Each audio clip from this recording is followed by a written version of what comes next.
tahu. Ya, karena kita sudah mati. Jadi di tahun ini ayolah kita sama-sama kembali kepada Allah Subhanahu wa Ta'ala. Ya, itu yang pertama tuh. Ya, jadi manusia yang dimurkai oleh Allah nanti di yaumul kiamah, ya dia akan diseret oleh malaikat untuk masuk ke dalam neraka jahanam. Maka wajahnya, daging wajahnya akan rontok sedikit demi sedikit. Itu belum masuk ke dalam api neraka jahanam, wajahnya sudah pada copot dagingnya. Bagaimana kalau kita masuk ke dalam neraka jahanam? Ya Allah, gak bisa kita bayangkan. Habis kita kena api dunia, kan asapnya api neraka. Panasnya udah sangat luar biasa. Di sudut kulit kita langsung melepuh. Ya. Apalagi disulut dengan apinya pada gosong. Bagaimana dengan api neraka jahanam yang sesungguhnya? Apakah kita enggak takut? Apakah kita masih doyan untuk melaksanakan maksiat di hadapan Allah Subhanahu wa Ta'ala? Tidak. Ya. Karena kita untuk mendapatkan yang namanya hidayah itu adalah susah. Susah untuk mendapatkan hidayah Allah Subhanahu wa Ta'ala. Maka salah satunya untuk mendapatkan hidayah Allah itu, duduklah kita di majelis-majelis ilmu, ya. Di majelis-majelis di mana dibahas tentang hadis-hadis baginda Nabi kita Muhammad sallallahu alaihi wasallam. Maka insya Allah nanti kita akan mendapatkan hidayah dari Allah Subhanahu wa Ta'ala. Yang tadinya kita tidak baik menjadi baik, yang tadinya kita tidak saleh menjadi saleh, yang tadinya kita tidak taat akan menjadi taat kepada Allah Subhanahu wa Ta'ala. Di saat kita duduk di majelis baginda sallallahu alaihi wasallam, ya, maka jangan tinggalkan duduk-duduk di majelis ilmu.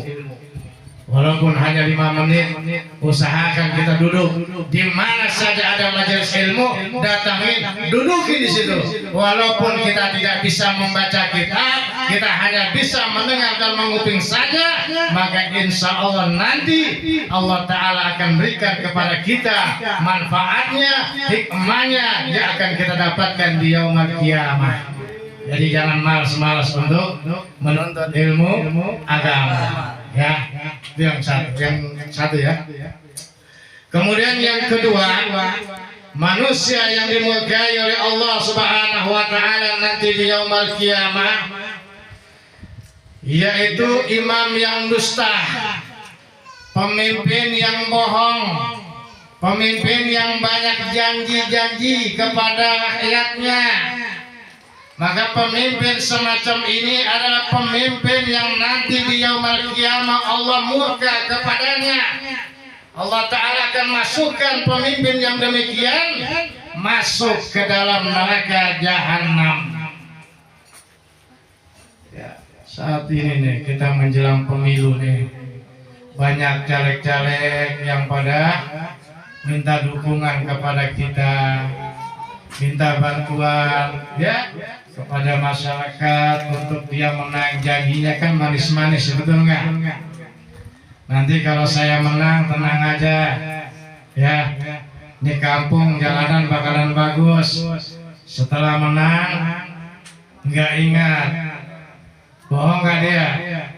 Bohong. Siap-siap nanti di yaumul kiamah Allah murka. Apalagi kalau kita menjadi pemimpin negara Republik Indonesia, kita udah banyak bohong kepada rakyatnya, ya siap-siap aja udah. Kita nggak bisa bayangin itu urusan Allah. Itu hak Allah yang akan menyiksa pemimpin yang dusta. Padahal dia tahu bahwa kebatilan sudah ada di hadapannya, dia tahu bahwa yang melakukan sesuatu kejahatan adalah bawahan-bawahan mereka. Tapi pemimpin yang memimpin bangsa Indonesia ini menutup mata seolah-olah saya tidak tahu tentang peristiwa yang terjadi, padahal dia tahu. Maka pemimpin ini adalah pemimpin yang bohong, pemimpin yang dusta, yang nanti di yaumul qiyamah berjumpa kepada Allah Subhanahu wa taala. Allah murka kepadanya dan wajah mukanya, dagingnya akan merontok satu demi satu sebelum masuk ke dalam api neraka jahanam. Hati jadi pemimpin, ya. Jangan banyak bohongin rakyat. Ya, kemudian yang ketiga yaitu umat Nabi yang suka minum arak dan tua. Kalau saat ini namanya apa tuh? AO, whisky. Kemudian apa lagi tuh? Mengikat, tapi vodka, ya, sabu-sabu. Kemudian apa lagi tuh? Ya, ganja. Nah itu siap-siap dah. Ya, nanti di yaumul qiyamah itu manusia akan dimasukkan ke dalam neraka jahanam. Allah murka, Allah benci, Allah tidak suka. Ya, jadi tinggalin dah yang namanya kita mabok-mabokan. Ustaz, saya masih suka, belum bisa dihilangin. Ya, dia doyan masih minum aja. Ini nggak apa-apa, itu kan hak dia. Nanti hak dia rasanya kita di sini cuma bisa ngasih nasihat gitu.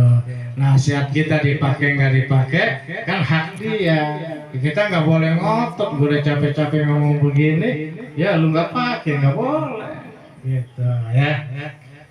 Kita doakan semoga nanti ya dia akan kembali kepada Allah Subhanahu wa taala.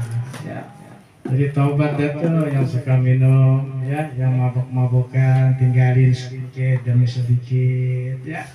Apalagi kalau usianya udah tua, ya takut kan begitu lagi nyekek botol mati.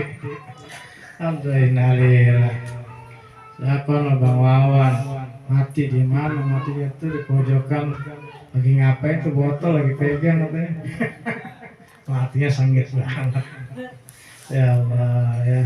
Terus jangan ya. Jadi kembali ya kita kepada Allah Subhanahu wa taala, kita tobat. Kalau kita sudah tobat kepada Allah, maka dosa-dosa kita diampunkan oleh Allah Subhanahu wa taala. Kita tenggelamkan masa lalu kita perbaiki masa depan yang saat ini kita hadapi dengan kebaikan-kebaikan semuanya kita isi. Ya.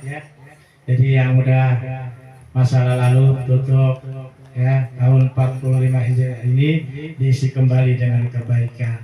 Insya Allah Allah bukakan hati kita sehingga kita mendapatkan hidayah, dapat melaksanakan segala perintah Allah Subhanahu wa taala ya. Sampai sini dulu pembahasan kita. Mudah-mudahan ada manfaatnya. Kurang lebihnya mohon maaf. Wabillahi taufiq wal hidayah. Wassalamualaikum warahmatullahi wabarakatuh.